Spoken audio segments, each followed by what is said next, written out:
Why do we say grace before a meal or center certain foods in our holidays? What is it about food that makes it so much more than just fuel for our bodies? Across cultures and centuries, the act of eating together has always carried a deeper meaning. For ancient cultures, food was a gift from the gods, a direct link to the divine. Every meal was a reminder of nature's bounty and the mysterious forces that made it possible. Food wasn't just sustenance, it was a ritual, a story, and a language of reverence. Through shared meals and sacred recipes, people honored their ancestors and the spirits they believed watched over them. The Egyptians saw a cow as a goddess. The Greeks pressed olives as a tribute to Athena. Each culture found meaning in the foods they grew and prepared, weaving them into their myths and legends. Everyday ingredients became powerful symbols, used to appease gods, celebrate life, and guide the dead. Bread, fruit, and wine were more than food. They were offerings, tokens of hope and gratitude. To understand ancient peoples, you must look at their tables, where every meal was a bridge to the sacred. The act of gathering and eating together was a way to connect with something greater than themselves. Imagine a world where every grain of rice held a soul, every sip of wine was divine. Food was a vessel for prayers, wishes, and dreams. Planting a seed was a prayer. The harvest, a festival of thanks. The cycle of sowing and reaping was honored with feasts and rituals that brought communities together. Sharing a meal was communion with each other and the cosmos. Eating together was a sacred act, a way to strengthen bonds and celebrate existence. We still echo these traditions today, in communion bread and wine, the Seder plate, or rice at a Hindu puja. These rituals remind us of our shared humanity and our connection to the past. Food has always been a cornerstone of culture, a way to express our deepest beliefs. Through food, we tell stories, pass down traditions, and celebrate who we are. Let's journey back and explore how simple foods became bridges between mortals and gods, shaping the rituals and celebrations that still nourish our souls today. In ancient Egypt, the cow was more than just livestock. It was a living symbol of motherhood, fertility, and the vast cosmos. Revered for its gentle nature and life-giving milk, the cow became a powerful emblem of abundance and nurturing, woven deeply into the spiritual fabric of Egyptian society. The goddess Hathor, often depicted as a cow or with cow horns, embodied nurturing, joy, and creation. She was worshipped as the mother of the pharaohs and the protector of women, music, and love, her image gracing temples and tombs across Egypt. Special bulls, like the Apis bull, were seen as living incarnations of gods and were treated with immense honor. These sacred animals lived in luxury, their every movement interpreted as divine oracles, guiding the people and priests in matters both spiritual and practical. When an Apis bull died, all of Egypt mourned as if for a pharaoh. The bull was carefully mummified and entombed in grand necropolises, with elaborate ceremonies to ensure its spirit's safe passage to the afterlife.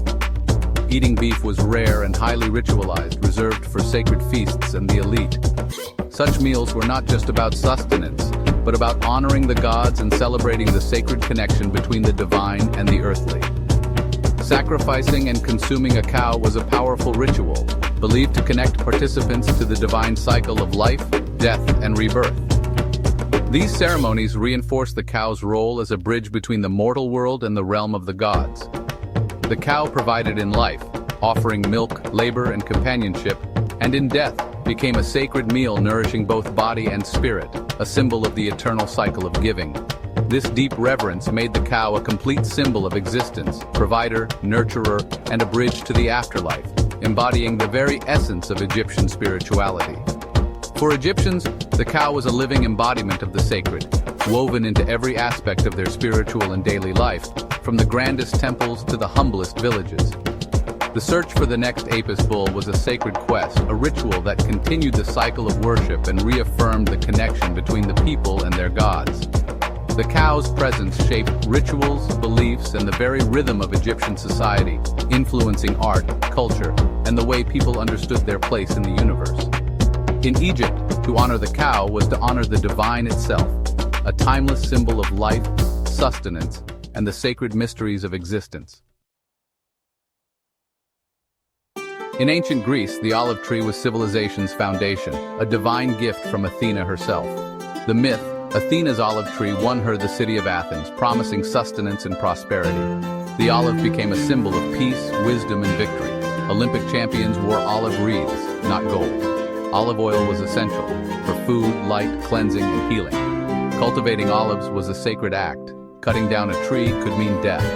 Harvests were communal celebrations, and the first oil press was offered to the gods.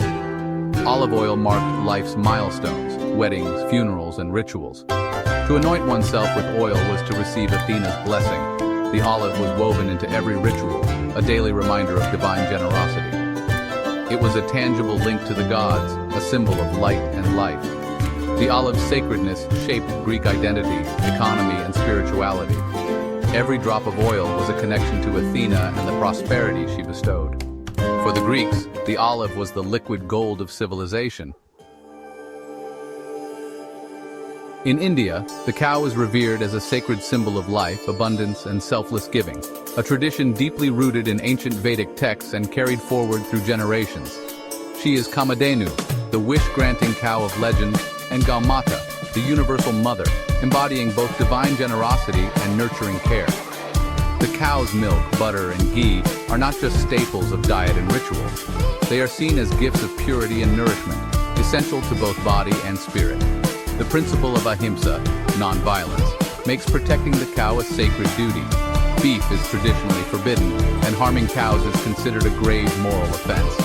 Cows roam freely through villages and cities, honored and fed by all, living reminders of the sacredness of life and the interconnectedness of all beings. Cow products, milk, curd, ghee, urine, and dung, are used in rituals to purify, heal, and bless, believed to carry spiritual energy that sanctifies homes and temples. Ghee fuels sacred lamps and is offered in fire ceremonies, symbolizing knowledge, devotion, and the illumination of the soul. Beyond the spiritual, cows are vital to India's agrarian life, providing labor, fuel, and sustenance, supporting families and entire communities. The cow is a partner in survival, working alongside farmers and reinforcing her sacred status through daily acts of service. She is a symbol of sustenance, selfless service, and the gentle spirit believed to pervade the universe, inspiring compassion and respect in all who encounter her. The cow's presence is a daily blessing, a living embodiment of divine grace and a reminder of the sacredness woven into everyday life. In India, to honor the cow is to honor life itself, celebrating the bond between humanity, nature, and the divine. The cow's sacredness shapes both ritual and daily existence, making her an enduring symbol of India's spiritual and cultural heritage. For the ancient Maya, maize was the very substance of humanity, the flesh from which the gods formed the first people. Their creation story made every planting a sacred act, reenacting the birth of the world. The corn plant's life mirrored human life, youth, maturity, death, and rebirth. The maize god, Hunhunahpu, embodied the eternal cycle of seasons and life. Rituals for maize were constant, ceremonies for rain, bloodletting to repay the gods, and the sacred ball game symbolizing cosmic struggle. Maize was ground and made into tortillas, tamales, and atole, staples and sacred offerings. Eating maize was communion with ancestors and gods, reaffirming identity and cosmic place. The Maya calendar revolved around maize's agricultural cycle. Maize was placed in tombs to sustain the dead on their journey. For the Maya, maize was the staff of life and the flesh of the gods. Every meal was a sacred act, connecting the living to the divine. Maize was the heart of Mayan civilization. In Rome, wine was more than a drink. It was the blood of the earth, a gift from Bacchus. Bacchus, god of the vine, symbolized nature's wild, ecstatic forces. Winemaking was a sacred collaboration with the divine. A good harvest meant Bacchus's favor. Wine was woven into daily life and solemn rituals, from the emperor to the common soldier. Libations, pouring wine to the gods, were central to Roman worship. Bacchanalia festivals celebrated wine's power to break barriers between mortals and gods. Wine symbolized civilization, spread across the empire as a mark of Roman order.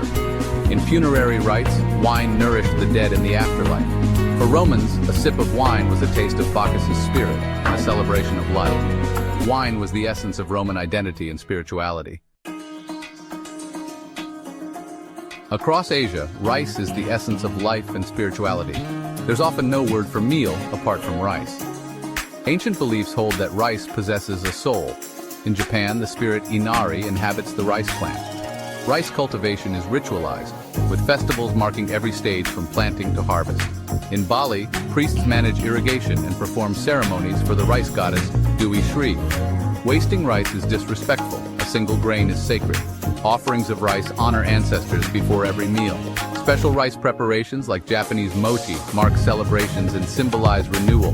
The rice paddy is a microcosm of the world, where water, earth, and human effort create life. Rice shapes community, respect for nature, and the cycle of life. To understand Asian cultures, you must understand their reverence for rice. Sharing a sacred meal was a powerful ritual in every ancient culture. Feasting forged community, connected people to ancestors and gods, and dissolved social barriers.